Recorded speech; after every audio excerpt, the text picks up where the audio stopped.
আসসালামু আলাইকুম। সবার আগে বাছাই করা 10টি আন্তর্জাতিক খবর জানিয়ে দেব। প্রথমেই থাকছে শিরোনাম। তবে তার আগে অনুরোধ থাকবে ভিডিওটিতে একটি লাইক দিবেন।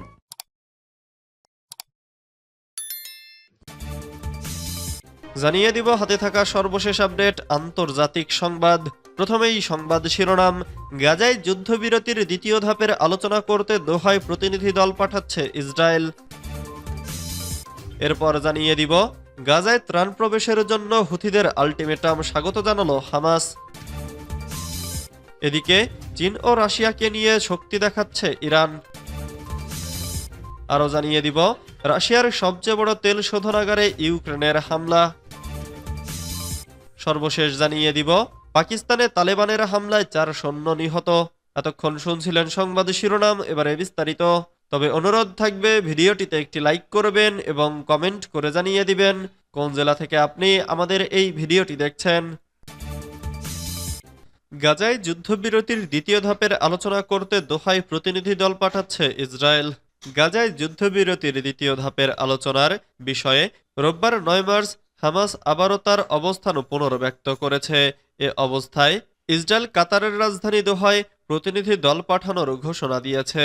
হামাস এক প্রেস বিজ্ঞপ্তিতে জানিয়েছে, গত সপ্তাহে মিশরের রাজধানী কায়রোতে মধ্যস্থতাকারীদের সঙ্গে ফিলিস্তিনের সশস্ত্র সংগঠন হামাসের প্রতিনিধিরা বৈঠক করেছে।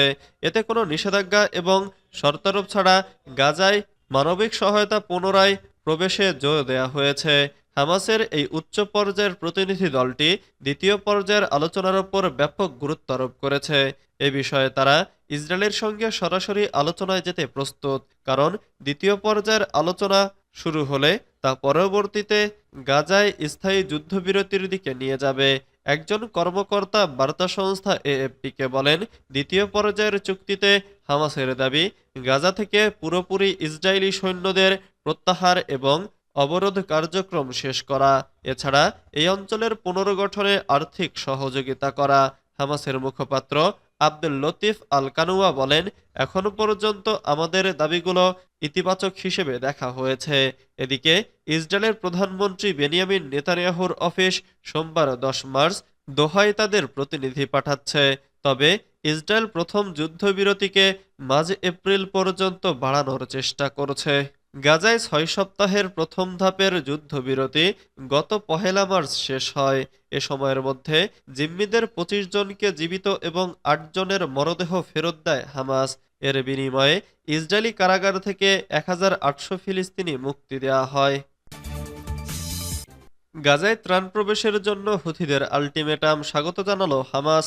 ফিলিস্তিনি প্রতিরোধ আন্দোলন হামাস ইয়েমেনের হুথি গোষ্ঠীর দেওয়া আল্টিমেটামকে স্বাগত জানিয়েছে, যেখানে ইসরায়েলকে গাজায় মানবিক সহায়তা প্রবেশের জন্য 4 দিনের সময়সীমা বেঁধে দেওয়া হয়েছে। শনিবার 9 মার্চ আনাদোলু এজেন্সির প্রতিবেদনে এ তথ্য জানানো হয়। এক বিবৃতিতে হামাস ইসরায়েলি বাহিনীর অনাহারে হত্যার অপরাধ বন্ধে আন্তর্জাতিক সম্প্রদায় এবং জাতিসংঘের জরুরি পদক্ষেপ নেওয়ার আহ্বান জানিয়েছেন। শুক্রবার 8 মার্চ হুথি নেতা আব্দুল মালিক আল হুথি ইসরায়েলকে সতর্ক করে বলেন, নির্ধারিত সময়ের মধ্যে গাজায় ত্রাণ প্রবেশ করতে না দিলে তারা ইসরায়েলের বিরুদ্ধে পুনরায় নৌ অভিযান শুরু করবে। হুথি নিয়ন্ত্রিত আল মাসিরাহ টিভির প্রতিবেদনে এ তথ্য জানানো হয়। 2023 সালের নভেম্বর থেকে হুথিরা লোহিত সাগরে ইসরায়েলি লক্ষ্যবস্তু এবং ইসরায়েলি সংশ্লিষ্ট বাণিজ্যিক জাহাজের বিরুদ্ধে ক্ষেপণাস্ত্র ও ড্রোন হামলা চালিয়ে আসছে, যা তারা গাজার প্রতি সংহতি জানিয়ে চালাচ্ছে বলে দাবি করেছে।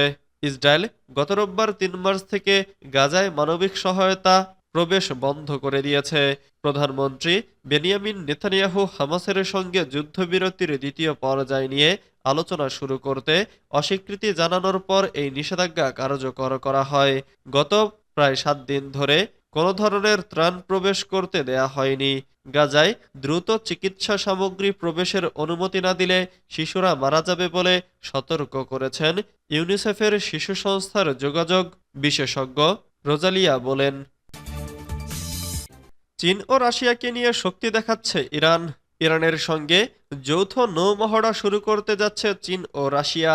চলতি সপ্তাহে এ মহড়া শুরু হতে যাচ্ছে বলে জানিয়েছে ইরানের সংবাদ মাধ্যম তাসনিম নিউজ এজেন্সি। রাশিয়া, চীন, ইরানের নৌবাহিনী এবং ইসলামিক রেভলিউশনারি গার্ডস কর্পস নৌবাহিনীর যুদ্ধজাহাজ, কমব্যাট ভেসেল ও লজিস্টিক জাহাজ মহড়ায় অংশ নেবে। খবরে বলা হয়েছে, পারস্পরিক সহযোগিতা বৃদ্ধির লক্ষ্যে যৌথ এই মহড়া শুরু করতে যাচ্ছে দেশগুলো। এই মহড়ার মূল লক্ষ্য আঞ্চলিক নিরাপত্তা জোরদার করা, বহুপাক্ষিক সহযোগিতা বাড়ানো এবং বৈশ্বিক শান্তিরক্ষায় অংশগ্রহণকারীদের সক্ষমতা প্রদর্শন করা। যৌথ মহড়ায় আন্তর্জাতিক সমুদ্র বাণিজ্যের নিরাপত্তা নিশ্চিতকরণ, জলদস্যুতা ও সন্ত্রাসবাদের বিরুদ্ধে লড়াই, উদ্ধার ও ত্রাণ কার্যক্রমে পারস্পরিক তথ্য বিনিময় এবং অপারেশনাল ও কৌশলগত অভিজ্ঞতা ভাগাভাগি করা হবে। একই সঙ্গে এটি সমুদ্র নিরাপত্তা নিশ্চিতকরণ এবং একটি অভিন্ন সামুদ্রিক ভবিষ্যৎ গঠনের লক্ষ্যে পরিচালিত হচ্ছে বলে জানা গেছে। পশ্চিমা আধিপত্য মোকাবেলার অভিন্ন আকাঙ্ক্ষা রয়েছে ওই তিন দেশের।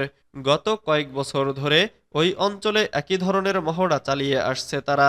ইরানের আধা সরকারি বার্তা সংস্থা তাসনিম নিউজ এজেন্সি বলেছে, ইরানের চাবাহার বন্দরে আগামী মঙ্গলবার থেকে ইরান, রাশিয়া ও চীনের নৌবাহিনীর সামরিক মহড়া শুরু হবে।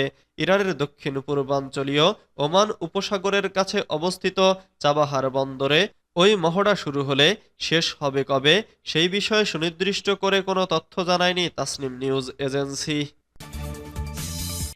রাশিয়ার সবচেয়ে বড় তেল শোধনাগারে ইউক্রেনের হামলা। ইউক্রেনের ড্রোন হামলায় শনিবার উত্তর পশ্চিম লেনিনগ্রাদ অঞ্চলে রাশিয়ার বৃহত্তম তেল শোধনাগার ক্ষতিগ্রস্ত হয়েছে বলে জানিয়েছেন আঞ্চলিক গভর্নর আলেকজান্ডার ড্রোজডেনকো। টেলিগ্রামে দেয়া এক বিবৃতিতে তিনি বলেছেন, সুরগুট নেফতেগাজ কোম্পানির একটি সহযোগী কিনেভ তেল শোধনাগারের ভূখণ্ডে বিমান প্রতিরক্ষা ব্যবস্থা দুটি ড্রোনকে গুলি করে নামিয়েছে। তবে ড্রোনের ধ্বংসাবশেষ ট্যাঙ্কারগুলোর একটি বাহ্যিক আবরণকে ক্ষতিগ্রস্ত করেছে। এ ঘটনায় হতাহতের কোনো খবর মেলেনি। এছাড়া ক্ষয়ক্ষতির পরিমাণও উল্লেখ করা হয়নি। এদিকে পৃথক বিবৃতিতে রাশিয়ান প্রতিরক্ষা মন্ত্রক দাবি করেছে যে কোনো উল্লেখযোগ্য ক্ষতি করার আগে গতরাতে রাশিয়ার অঞ্চল জুড়ে ৩১টি ইউক্রেনীয় ড্রোন গুলি করে ভূপাতিত করেছে। রাশিয়ার এমন দাবির বিষয়ে ইউক্রেনের তরফে এখনো কোনো মন্তব্য পাওয়া যায়নি। পাকিস্তানে তালেবানের হামলায় ৪ সৈন্য নিহত। পাকিস্তানের উত্তর পশ্চিমাঞ্চলের খাইবার পাখতুনখোয়া প্রদেশে স্থানীয় জঙ্গি গোষ্ঠী তালেবানের হামলায় দেশটির আধা সামরিক বাহিনীর অন্তত ৪ সৈন্য নিহত হয়েছেন। প্রদেশের একটি নিরাপত্তা তল্লাশি চৌকিতে তালেবানের অতর্কিত হামলায় সৈন্যদের প্রাণহানি ঘটেছে বলে রোববার পুলিশের এক কর্মকর্তা জানিয়েছেন। ফরাসি বার্তা সংস্থা এএফপির প্রতিবেদনে বলা হয়েছে, খাইবার পাখতুনখোয়া প্রদেশের খুররাম জেলায় তালেবানের হামলায় ৪ সৈন্য নিহত হয়েছেন। পাকিস্তানের এই প্রদেশের সঙ্গে আফগানিস্তানের সীমান্ত রয়েছে। দুই দেশের সীমান্ত লাগোয়া ওই এলাকায় সাম্প্রতিক বছরগুলোতে সহিংসতা বৃদ্ধি পেয়েছে। গণমাধ্যমের সঙ্গে কথা বলার অনুমতি না থাকায় নাম প্রকাশে অস্বীকৃতি জানিয়ে পুলিশের এক কর্মকর্তা এএফপিকে বলেছেন, রোববার সকালের দিকে ভারী অস্ত্রে সজ্জিত জঙ্গিরা নিরাপত্তা তল্লাশি চৌকিতে হামলা চালিয়েছেন। তিনি বলেন, হামলায় আধা সামরিক বাহিনীর অন্তত ৪ সৈন্য নিহত হয়েছেন। এছাড়া আহত হয়েছেন আরও ৭ জন। ২০২১ সালের আগস্টে আফগানিস্তানের তালেবান ক্ষমতায় ফেরার পর থেকে পাকিস্তানে সহিংসতা বেড়েছে। পাকিস্তানের নিষিদ্ধ ঘোষিত জঙ্গি গোষ্ঠী তেহরিকি তালেবান পাকিস্তান দেশটির উত্তর পশ্চিমাঞ্চলে ব্যাপক সক্রিয়। পাকিস্তানি তালেবান নামে পরিচিত টিটিপি দেশটির বিভিন্ন এলাকায় প্রায়ই নিরাপত্তা বাহিনীকে লক্ষ্যবস্তু করছে।